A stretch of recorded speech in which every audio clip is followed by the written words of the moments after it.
Today I wanted to share something that I call, and other people in the modeling world have called, crossover technology.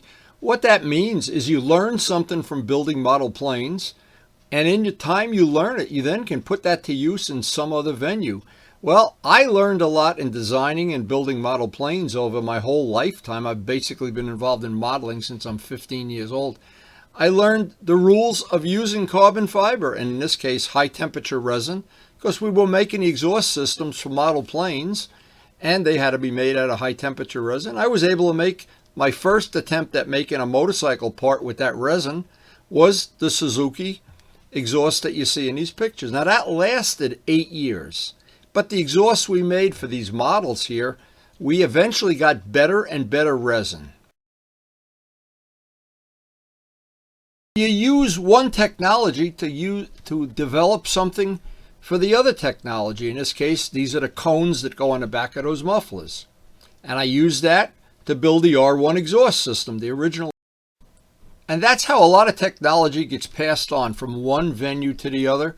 And in this case, today I'm going to try to pass on some little tips and little things about making a pattern. So when you make a carbon fiber part, you cut it out as accurately as possible. You don't cut it and have to use another piece of carbon and another piece and another piece. You get a pattern, it's got to be super accurate, and then you can make many, many parts from it. And as time went by, I got to develop the way I made the exhaust. Each one lasted a little bit longer than the last one. This one, the one from the R1, lasted 9 years, and it didn't even wear out. I just wanted to make the motorcycle more quiet where we were riding. And I still have it. If I ever want to evil twin it out, it's a few bolts away. So we've been checking the weather here, and we really haven't had any really nice riding weather lately, but today promises to go into the 40s by lunchtime. So we got a couple little chores to take care of around the farm, and we are hoping if it goes to 40, we're going to get a ride. Now in the past I've fallen for these fake weather reports where the night before they tell you, oh, tomorrow's going to be there, oh, you're going to go to Disneyland or something. Gotten up and it's not exactly what they say. So, but anyway, today there is a promise that it may go to 40. If it does, wow, I'll be thrilled to death. But the point is you never know, and you can't really make that plan like you can in the summer where all you have to deal with is the rain. In the winter, you've got to deal with a lot more stuff. Today we're going to try and really hope right to the last minute. If it goes to 40, we're going to ride. If it never gets to 40 or it's getting cloudy out there already again. So unpredictable, but you got to plan possibility of a ride or we'll work on the MT-09. Either way, it's good with me. And that's why I always gear my life around the idea, you never can predict anything anyway, that I always try to ride every day I possibly can, but then the backup plan is I always have a list, especially this time of year. Little jobs I want to do. I've got several to do on the MT-09, and we just got to see how the day is going to play out. And that's what I wanted to get across.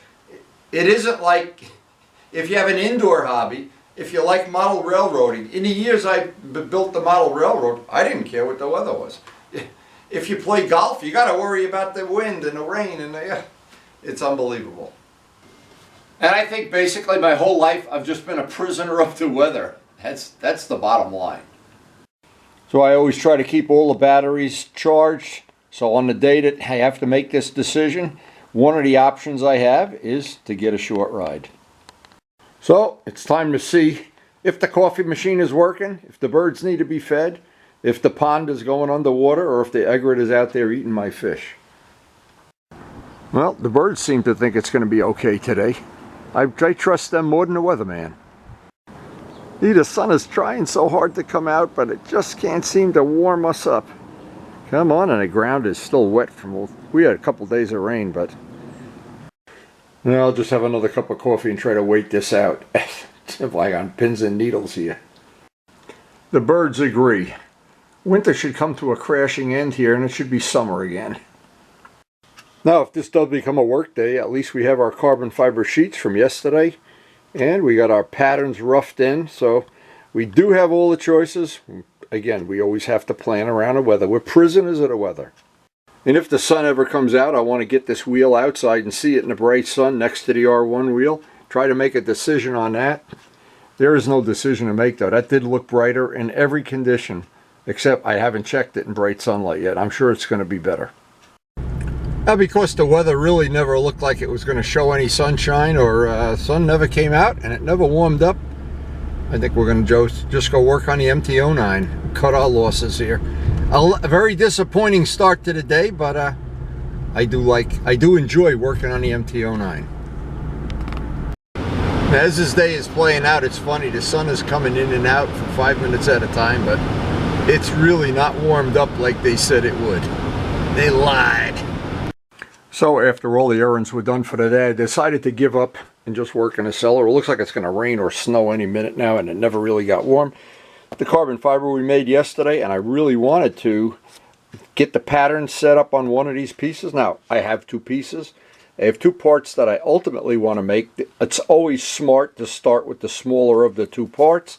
What I want to do first is make sure this pattern, I'll cut this pattern. I'm going to show this in detail on video, because what I want to do is have an absolute final pattern that I can line up that weave with the top of the pattern. And then, of course, when I do the other side, I have to not make two left sides or right sides, because as you can probably figure out, I don't think you need to figure this out, but one side is a lot nicer than the other side. This side is not finished. We didn't try to finish this off for obvious reasons. We're only going to see one side of this. So we'll pick the best part of the two. And the first thing I want to do is take the pattern out to the garage and make sure it fits perfectly. Now, you might not think this is totally true, but I have learned the hard way. I have paid the price when I was wrong. That I've taken a piece of paper, and see the paper because I have tape on one side, and it's flexible. When I'd go to put it in position, when it's a hard piece, there'd be interference. So I found in the past a good way to avoid that is this is a piece of 16th plywood, and if I can get this to, oh, well, look at that, it's going to fit right on there. Now, this is a really good trick. I did a video already of pattern making, so I don't need to repeat that. But when you think you have the final pattern that you're going to use, take a thick Sharpie marker, and it's always better if it's worn out, because it leaves a fatter line. Now, what I'm trying to do is make a part that's the thickness of a Sharpie line bigger than what I'm ultimately going to use. Then what I'm going to do, I'm going to cut this out, leaving the line on. I'm going to get the jigsaw out, jigsaw that line out, and then take it outside. And as in theory, I should have to sand away all that line, but I want to do it with a sanding block sitting right by the MT-09, so that is a perfect fit when I'm done. Then I have to figure out, and it's probably going to be challenging to figure out how to hold that part in place, because I don't want to use bolts. I want it to be a cosmetic part. Then, and I want to just lay this out ahead of time, I want to take same pattern, and I want to make the same piece. I have some other material I want to try, and paint it blue. So over the course of the next few days, when I go out there, I can put that piece in and see how it looks in carbon fiber, how it looks in blue, make a decision. Or in the worst of all worlds, when I want to evil twin the bike out, I can have a clear windshield, a blue windshield. Blue side little pieces or black side little pieces. It's going to allow me to do evil twin things in the future a lot more conveniently. But right now I got to go out there and set that pattern up and make sure that pattern is perfect. Now the trick is going to be to cut this and leave the line on. And I was really hoping this day would evolve into a day I could get a ride in. Didn't. Some days you just lose, and this is a day just cut my losses. Now, even in fast forward, this I try so careful to leave that line on a part. I want to sand that line off with sandpaper to get this as accurate as possible.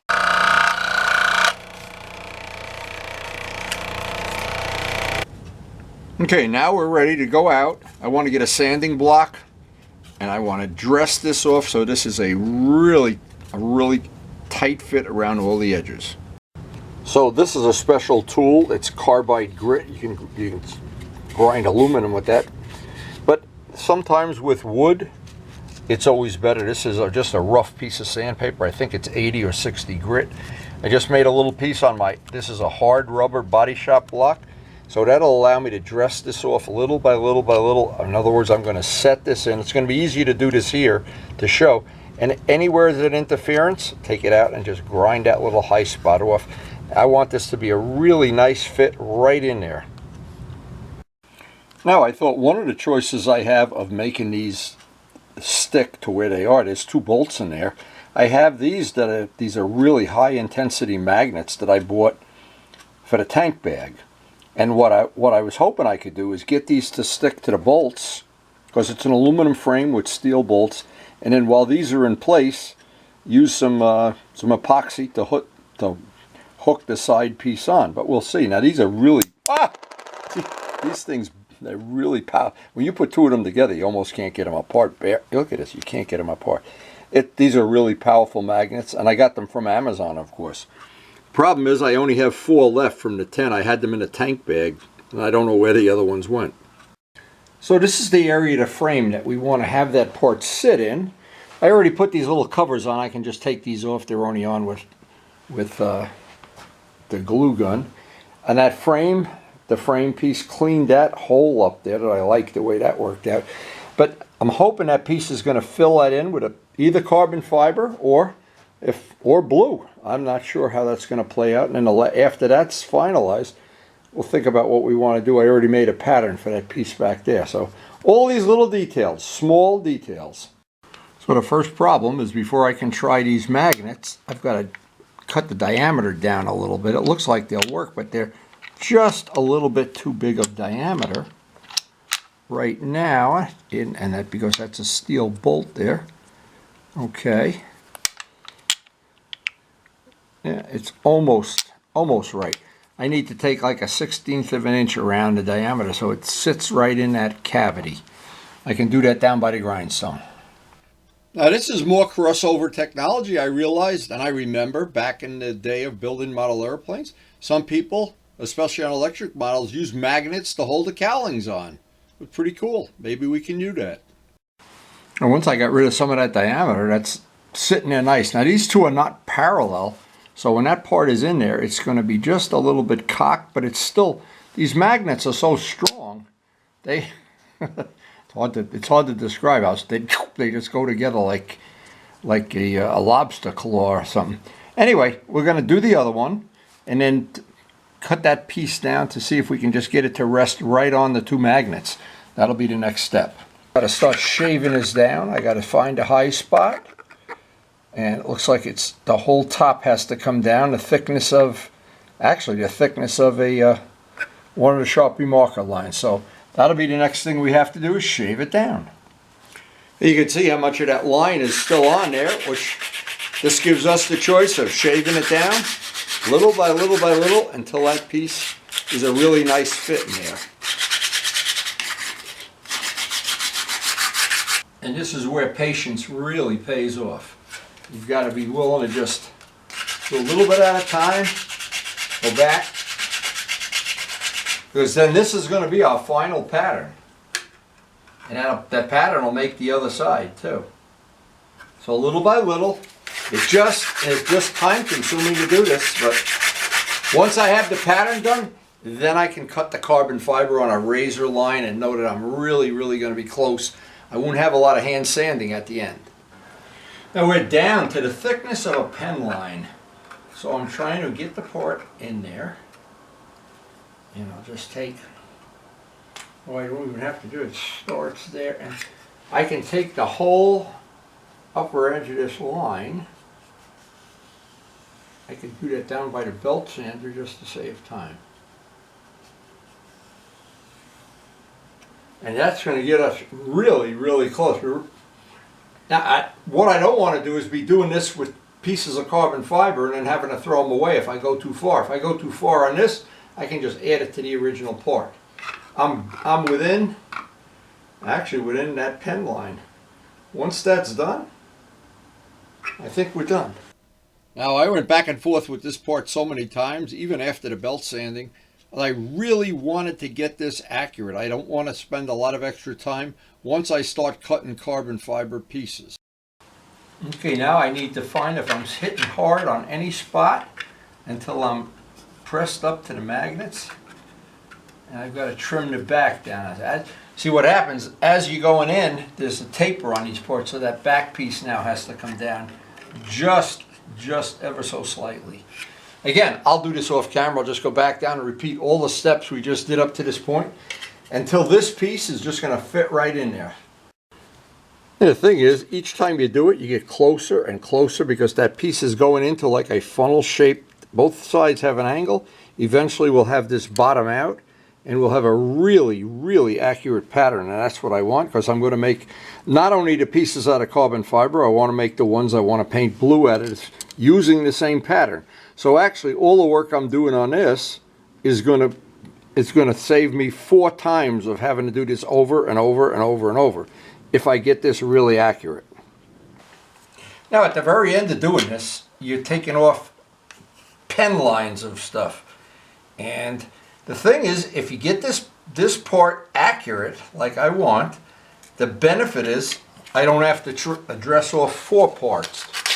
Anything I'm doing here to make this fit better, if I do it once accurately and I can get the next parts to come out accurately, the beautiful part is I've done all 4 of them then. And this, once I get that in there, and I'm not sure the magnets are going to be the way to go or some other way, we're real close right now. That's about as close, and I'm on the magnets on both sides. That's really close. Now you don't really see on this video how long it took to fit that part, but that is a relatively nice, accurate, hard template, not paper that's going to be bendable. And it fits right up on the magnets, but there's other ways to attach this beside the magnets. And to be honest, that glue gun that I was using on the frame plugs, when I went to get that off the bolts, I almost had to use 100 pounds of pressure to get it off. So in the worst of all worlds, that glue works good because you can just put a drop of alcohol on it and it'll dissolve the glue. But now we are in the driver's seat. Now it's just a question of finding a shop day to cut some of these parts out. This was a day well spent. I didn't plan it this way, it just turned out this way. So I can't really go a lot further on this project for a couple of reasons. I need more magnets. I need to have a dedicated amount of time, line up all the carbon fiber, cut these parts out, make sure they all fit.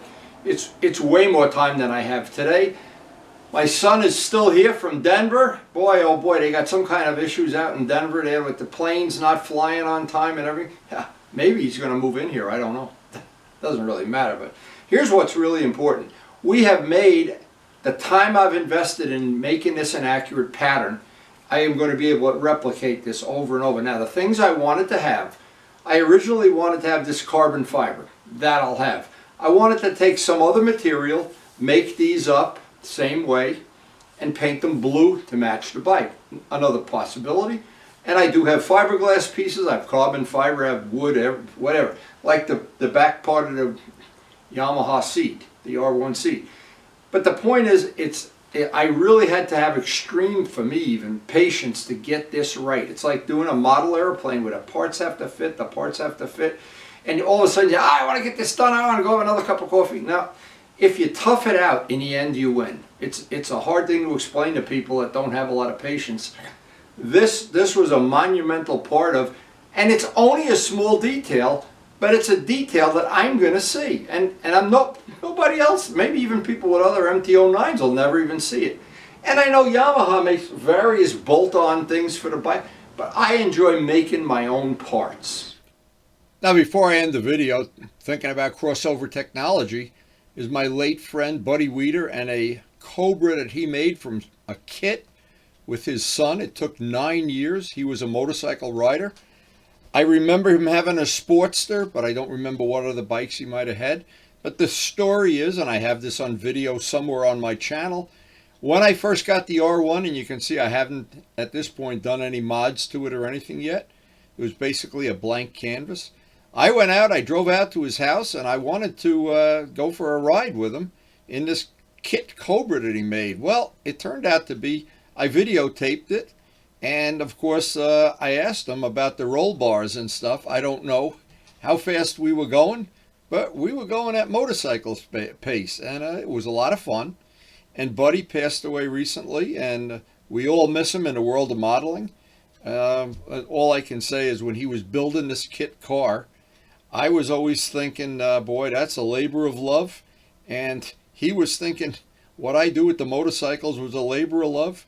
But we both loved modeling basically for our whole life. And all that crossover technology is stuff I'm trying to pass on now. A foolish me, I thought today I was going to sneak in a ride. Well, that never happened. But the crossover technology is a big thing. And a lot of people that I know, even people I know well, they always ask me, how did you learn how to do this? How did you learn how to do that? Or whatever. Well, most of it, a good part of it anyway, comes from being a lifelong modeler and model airplanes, which are highly dependent on pattern making skill, templating skill, and to a certain degree carbon fiber. So I hope I've passed on some useful information, and I hope you've enjoyed the video. I try to post something every day.